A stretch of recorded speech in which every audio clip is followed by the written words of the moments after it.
The Holy Spirit also binds this body of Christ together in a communio.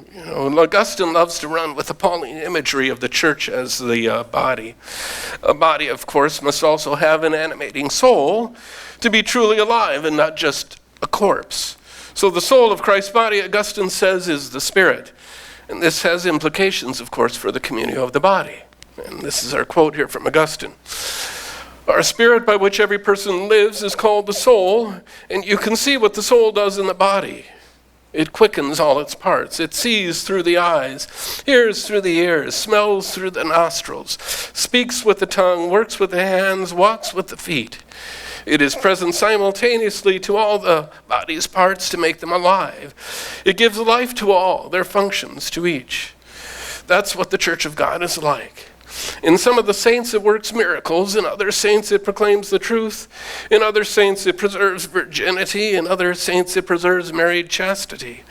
In some this, in some that. All doing their own thing, but living together.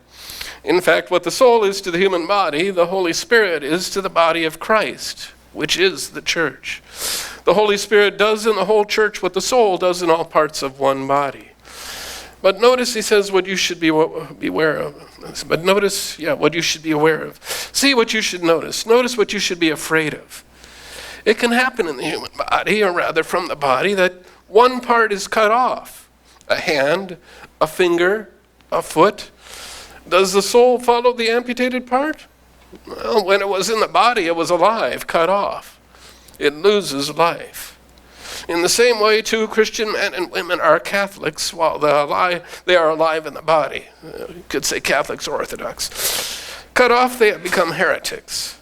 The Spirit doesn't follow the amputated part.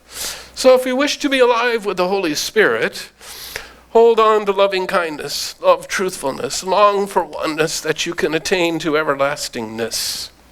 Thus far, Augustine.